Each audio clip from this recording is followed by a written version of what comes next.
Okay, Chair Young, you're good to go.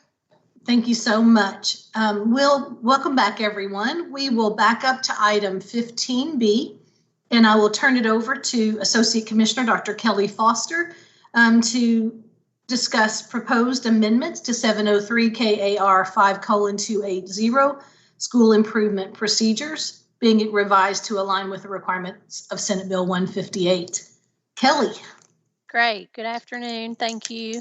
Thank you. As Chair Lou mentioned, I am bringing to you today for the first reading our school improvement reg, KAR 5:280, and we are having to make some adjustments to that due to Senate Bill 158. And if someone could pull up the first slide, that would be greatly appreciated.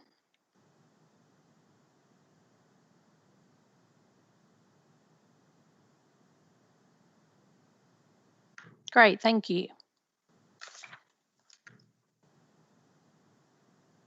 So next slide, please. So I'm going to give you a little bit of background as we move to Senate Bill 158 and its passage and where we need to go from there. And I believe Whitney Crow, my policy advisor, is also on here today if we need to tap into any of her expertise. Let's see, I'll give Joette just a second. I think she's trying to.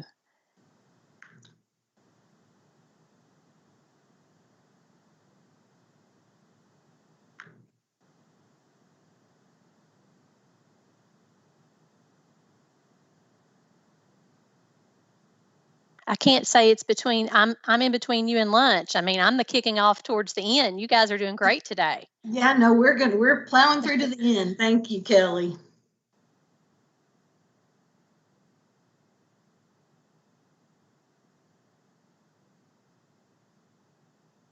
So I'll go ahead and start sharing as she tries to get slide number 2 pulled up there.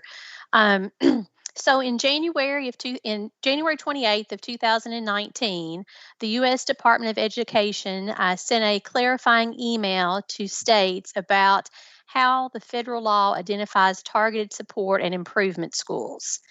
And so if you were familiar before ESSA, these schools would have been what we called focus schools. And so ESSA requires each state to identify any school that has one or more subgroups performing as poorly as any of the Title I schools identified in the bottom 5% using the same methodologies that the state uses for CSI identifications.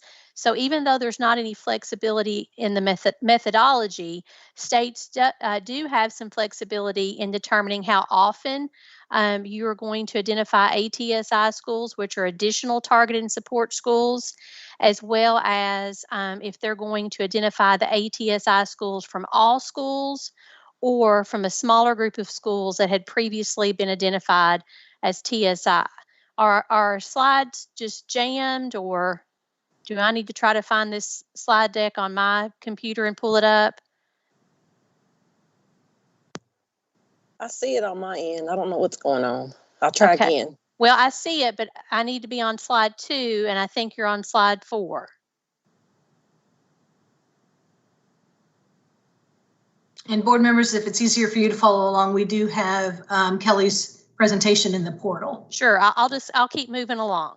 Okay, I'm on slide 3 now that says at the top, prior state law. So Senate Bill 1, 2017 identified what the definition was for a targeted support improvement school, a TSI school, and an additional targeted support improvement school, ATSI. And in the fall of 2018, we had 418 schools that were identified as ATSI. And of those schools, 10 remained in the ATSI status for the 2021 school year. And to date, since the start of ESSA, we have had no schools identified for TSI.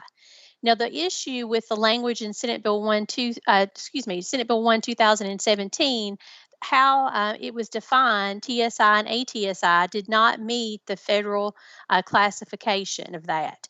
So fortunately, one of the very positive pieces of Senate Bill 158, 2020 is that we were able to clean up the language of how TSI and ATSI were identified to meet the federal definition and to meet what is in our state ESSA plan.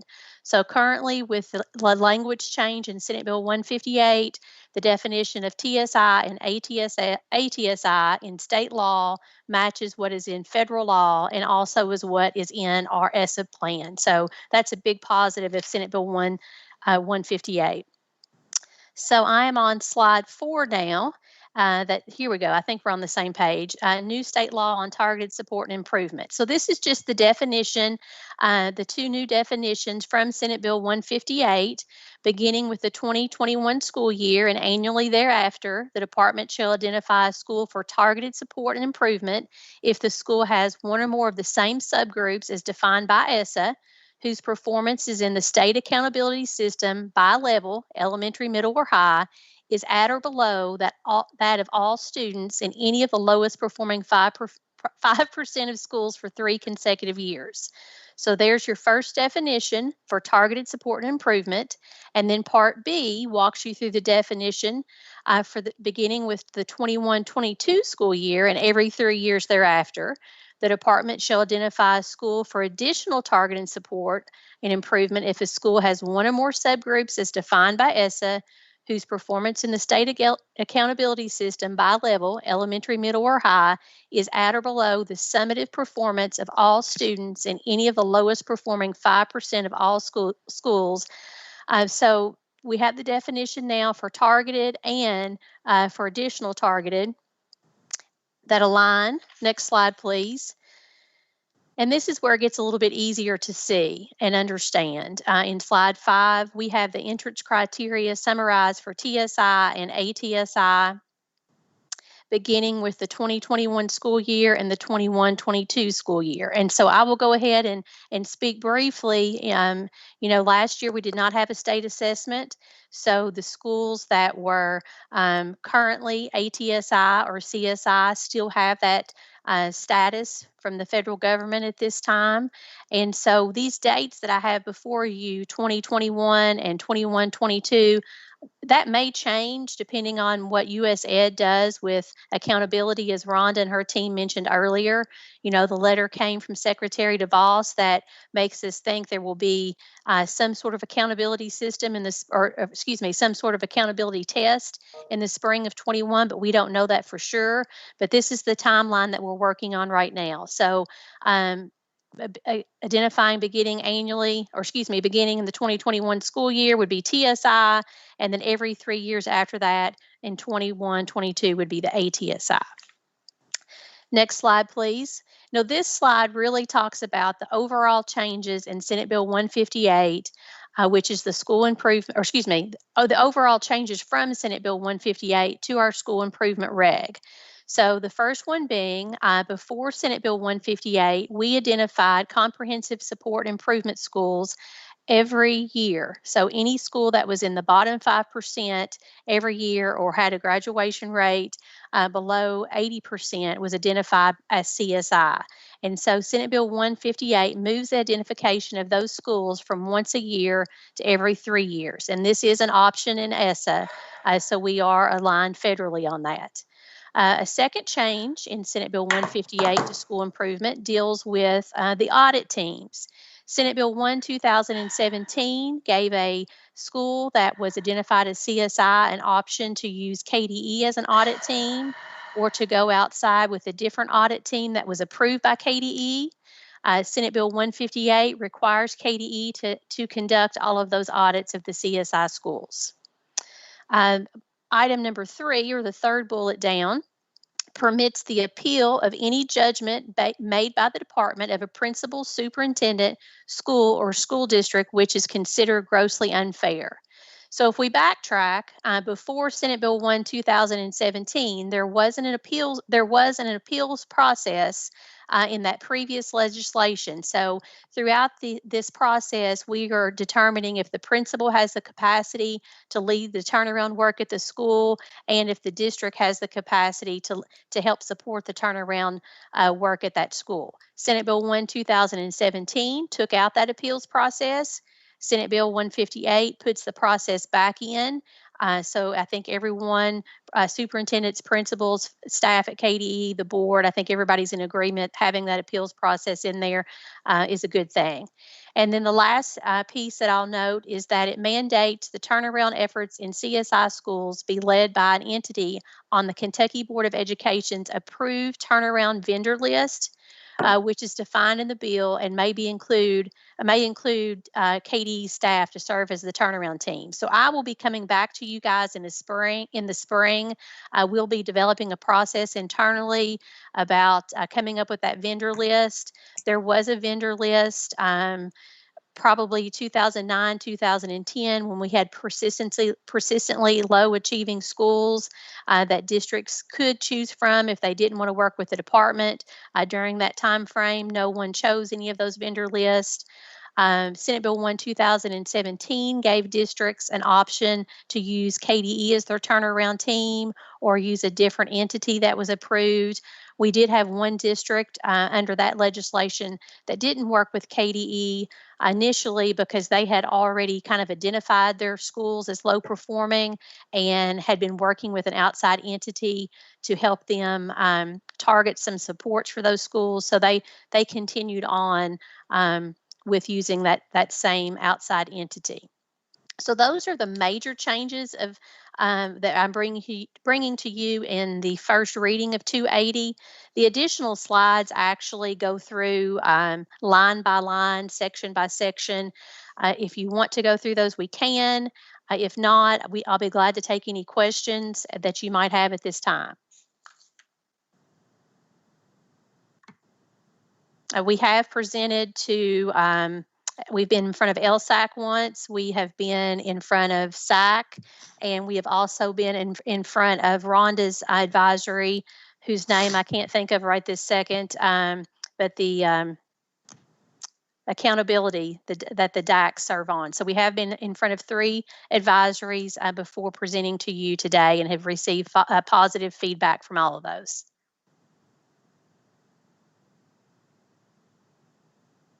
Chair Young, I believe you're on mute. There you go. What questions of Kelly or Whitney might you guys have? Claire. I have one on slide 8 where it refers to the new definition for model and practice school. Could you expand on that a little bit for me to explain? Sure, and actually I'll let Whitney chime in here. So this has to do with a language change due to Model Lab being their own entity now, not under Madison County Schools, but being under Eastern Kentucky University. Whitney, are you available to chime in on that one? Yeah, I am. This is just to incorporate the changes that we saw in House Bill 366 that mandate that Model participate in the state accountability system, just to ensure that were they to meet the school improvement requirements for identification as comprehensive support and improvement or targeted support and improvement, that we have covered those schools. You'll see language as well, related to charter schools. We're really just trying to be as forward thinking as we can so that, the regulation meets our needs as they evolve. But this change is just to incorporate, as I said, the legislative changes that we also saw relating to EKU's model and practice school. So can I just follow up? So this really is strictly for Model Lab in Richmond, or does it incorporate possibility for other model and practice schools in other locations? So the way the House bill was written, only EKU can establish a model and practice school in the state of Kentucky. So for now, that is the only school that language would apply to. It would require statutory changes for it to be extended to other so-called model and practice schools. But like I said, at this point, there is no statutory authority for any other university to establish such. Thank you. Any other questions or clarifications, board members? Lou, I have a question just on that same issue. So if another university wanted to establish a model or practice school as a way of strengthening the clinical component of teacher education, does that fall under this regulation, or would that fall under a regulation with CPE? That does not fall under this regulation. This regulation is strictly for school improvement. I see. I see. I don't know if Todd wants to weigh in on that. Yeah, that's right. The school improvement regulation that Kelly's proposing is updated, incorporates the model and practice school language because of the recent change that Whitney outlined in legislation. Before that, the model lab school at EKU fell under Madison County Public Schools. They had a contractual agreement to operate that school on behalf of Madison County. So all of their accountability information rolled up under Madison County Public Schools. And that's the way any type of intervention action would be taken through Kelly's office. But now, since they are a separate entity from a school district, that's the reason that you see the specific language being updated in Kelly's regulation, just so that we're sure to cover all of the various types of school entities that may exist in Kentucky that would fall under this. Just one other question. Thank you for that. Does this permit a school principal or school superintendent to suggest that the audit team must include those with expertise or representation of those who have worked in schools that have similar populations? So as we've discussed before, we contract with Cognia, which is a national organization, and use their standards of school quality through our diagnostic review process. And yes, we do have language that talks about having former principals, superintendents, current educators, post-secondary parents. There is always an intentional focus of trying to make our teams as diverse as possible. Sometimes that is just not possible. We do bring in outside educators from outside the United States as part of those teams to try to increase our diversity. But that's something that we will continue to try to improve on. Thank you.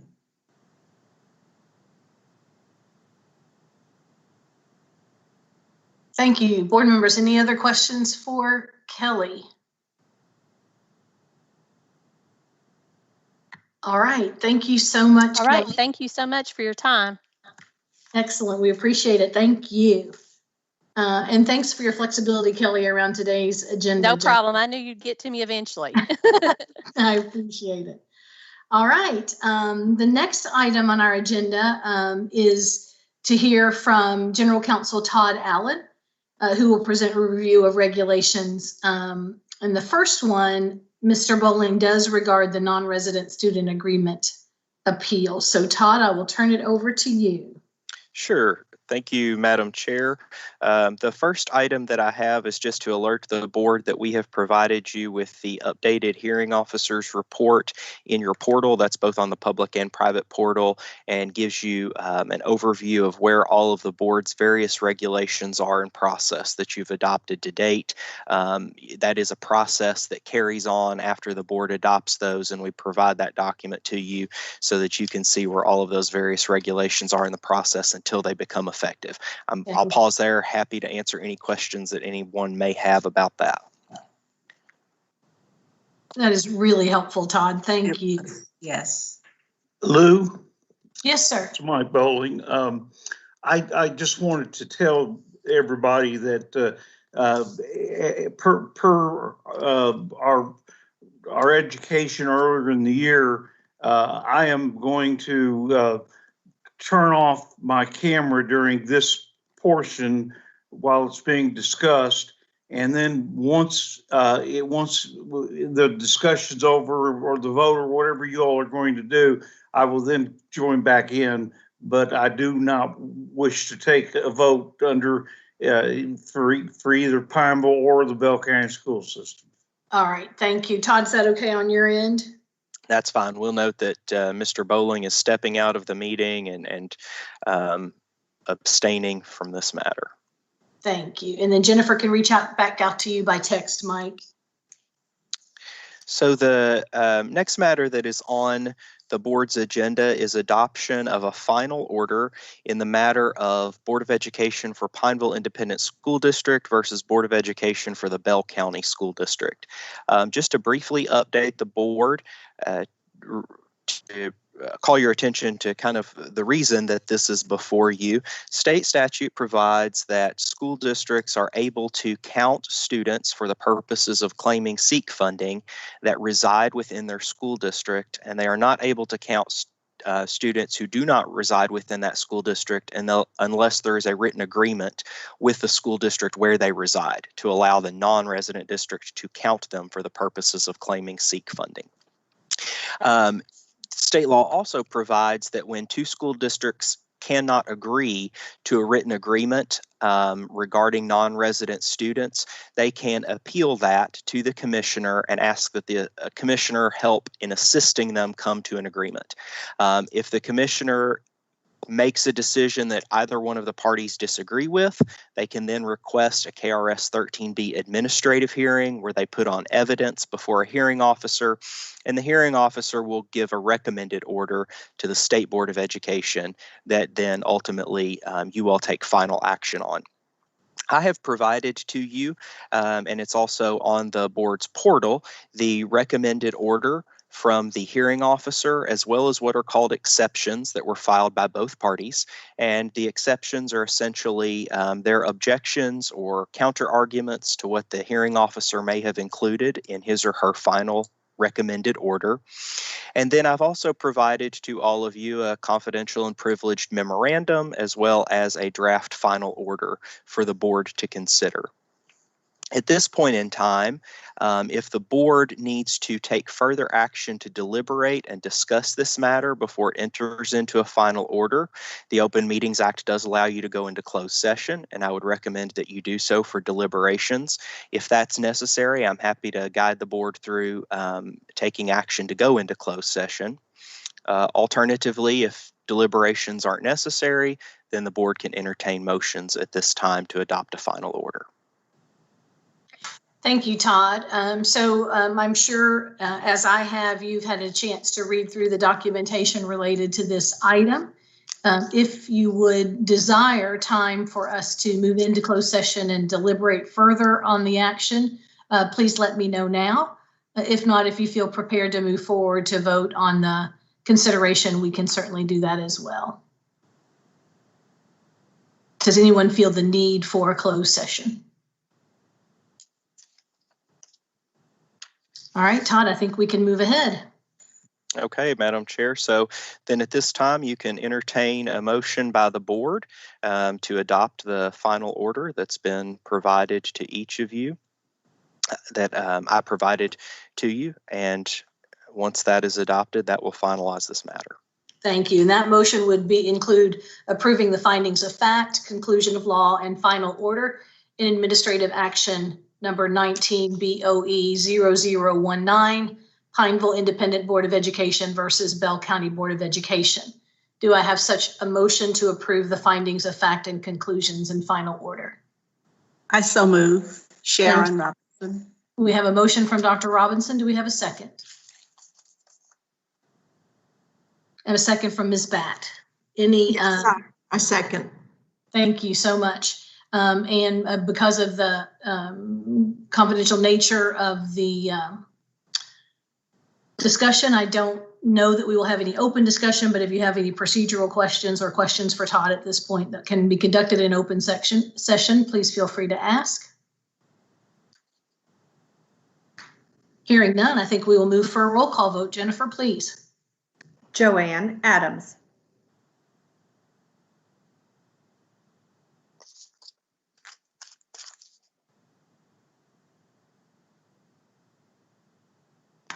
Joanne, can you hear us?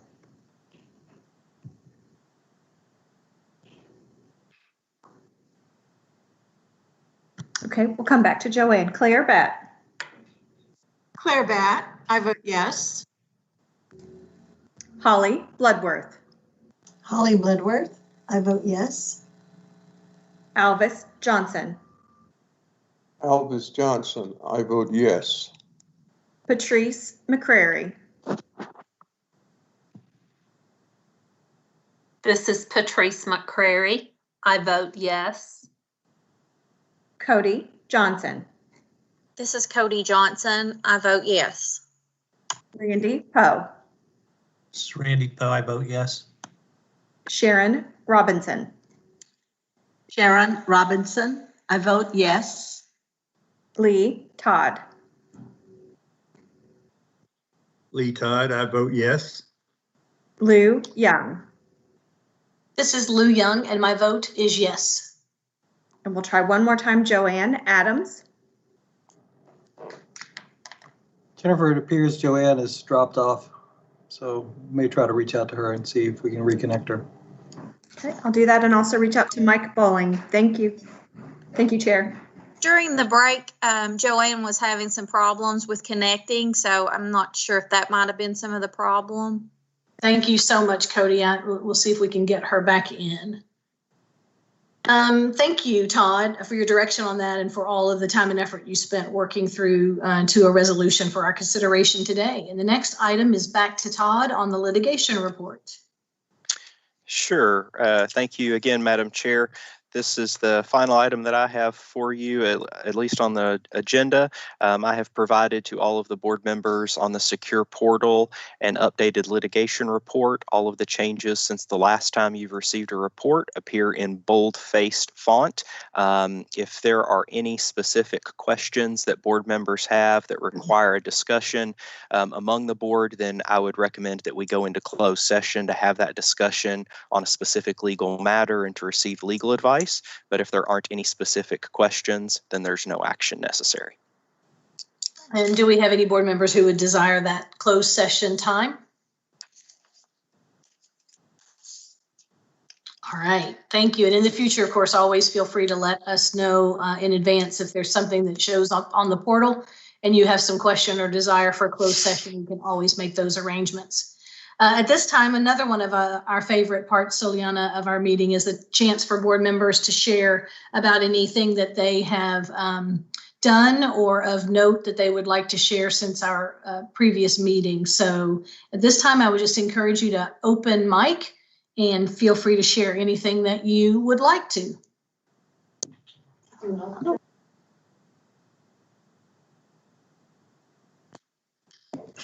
Sorry, somebody came in. But yeah, I mean, this is great.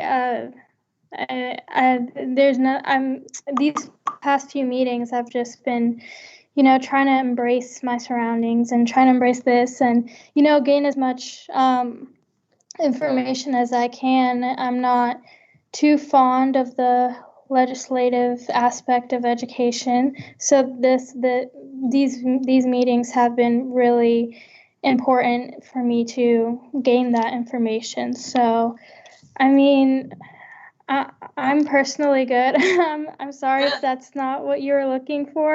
No. I just didn't know what we were doing.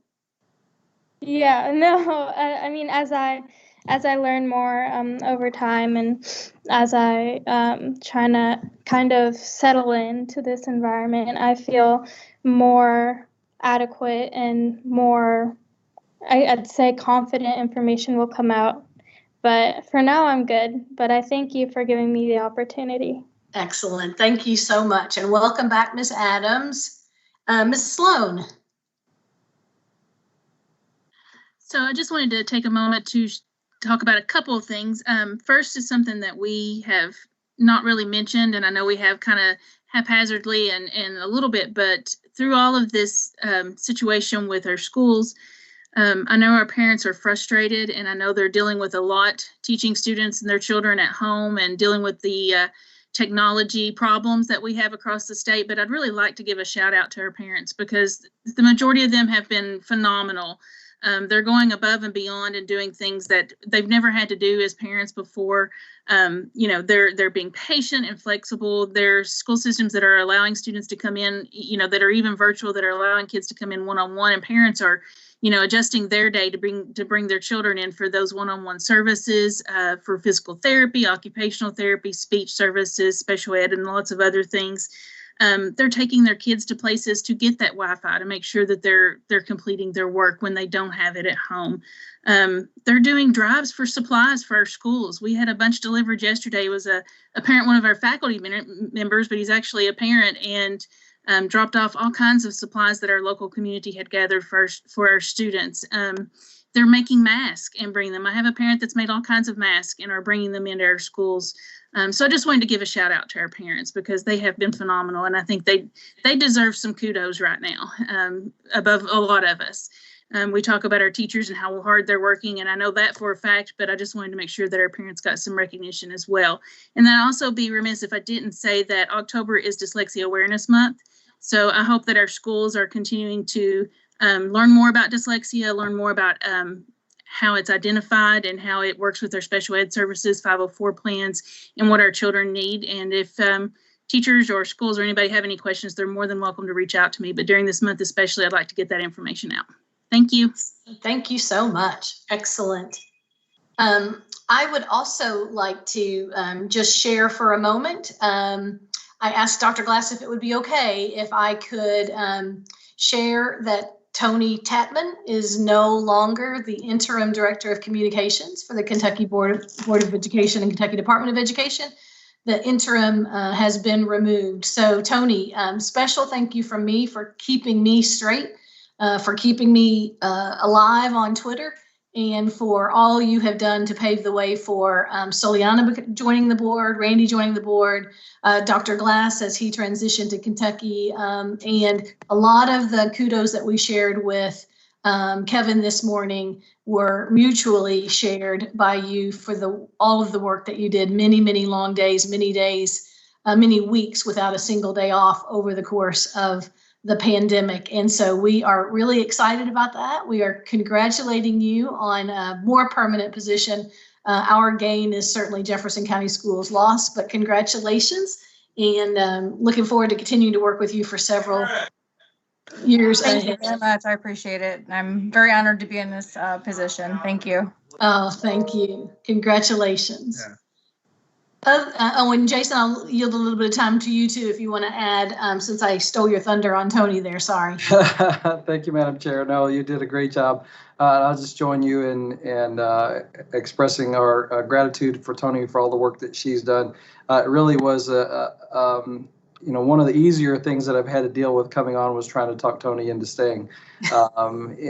Her work speaks for itself, and I know that I've appreciated her support just as I've gotten started, and the work that she did through supporting school districts around the state and the department through all the communication that was necessary under COVID was just exemplary and exceptional. And so we're excited that she's staying on. Thank you, Tony. Thank you, Commissioner. I'm excited about taking the department to the next level with communications, hopefully beyond COVID-19 soon. So very soon, I hope. Thank you. Congratulations again. Other board members. I would put a bug in your ear, perhaps if you've had a chance to attend one of the Kentucky School Boards Association's regional meetings as well. Ms. Batt. I just wanted to give a shout out to the Kentucky School for the Deaf Advisory Group. I took some time to meet with some of the members, and I just wanted to say how committed they are to continuing the good work that is done at the Kentucky School for the Deaf, and just commend them for their advocacy, and hope that at some point we'll be able to hear from some of them at a board meeting. Oh, yes, that would be great. Thank you. Holly.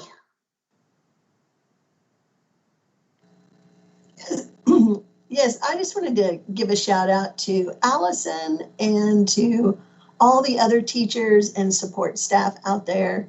I mean, we know that your workload has more than doubled and that it's stressful, and just to watch you all triumph in these trying times is something I admire every day. So I just keep up the good work and know that we're we're struggling with you, but are joyous in what you're able to accomplish right now. Thank you, Holly, on behalf of myself and all the other teachers in our state. We appreciate that. Excellent. Lovely. Thank you.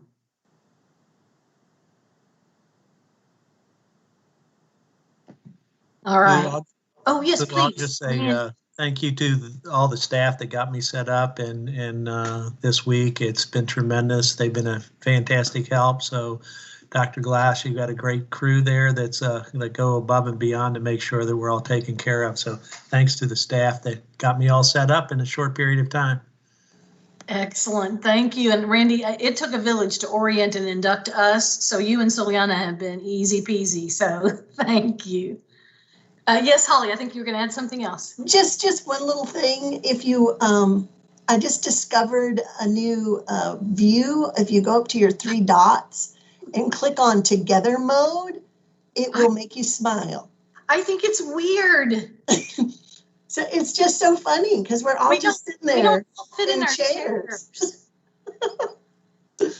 I think it's pretty cute. Oh. Hey, Chair Young, I just want to point out that we are joining the United States Department of Education and recognizing inspirational school employees, which is the RISE Award. Yes. And so we are currently taking nominations for any school or district, nonprofit, community, parents, or students. And we're looking for outstanding school employees that we can make sure that we honor. And the information for how to apply is, I've put it out on social media, and I think the department has shared it as well. And so we would just want to make sure that we can get as many nominees as possible because we've got so many great school employees to make sure that we honor in Kentucky. Excellent. I'm so glad you mentioned that. I saw it when you pushed it out, and then Tony pushed it out for the department as well. So thank you for doing that. And what's the deadline for nominations? You probably don't know off the top of your head. I think it's Monday. Okay. It's actually October 12th. Okay. I believe. So we still have another week. And I think the last time I looked, sorry, my video was off. We still have another week for nominations. And the last time I looked, we had about 25 from a couple of districts. So we certainly would love to see lots of districts nominate at least one person. Excellent. It's gotten some good buzz on social media for sure. Any other board member shares? All right. Thank you all so much. And thanks for a very efficient meeting today. We appreciate all of your efforts. And it's obvious to me what great preparers you are for these meetings. I'm always so impressed with the level of knowledge that you guys bring to the meeting time after time. So at this time, I need a motion to adjourn the meeting. I'll make the motion, Randy Poe. Thank you, Randy. We have a motion from Dr. Poe, and do we have a second? Second. And a second from Mr. Bowling. Thank you. And Jennifer, if you would please call the roll. Joanne Adams. This is Joanne Adams. I vote yes. Claire Batt. Claire Batt votes yes. Holly Bloodworth. Holly Bloodworth votes yes. Mike Bowling. Mike Bowling votes yes. Alvis Johnson. Alvis Johnson votes no. No, just kidding. He votes yes too. Therese McCrary. Patrice McCrary votes yes. Cody Johnson. Cody Johnson votes yes. Randy Poe. Randy Poe votes yes. Sharon Robinson. Sharon Robinson, I vote yes. Lee Todd. Lee Todd, I vote yes. And Lou Young. And this is Lou Young. I vote yes. And Mr. Johnson, you just make me twitch when you do things like that. Thank you, everyone, for another very productive meeting. Sure appreciate your time and your talents. Thank you.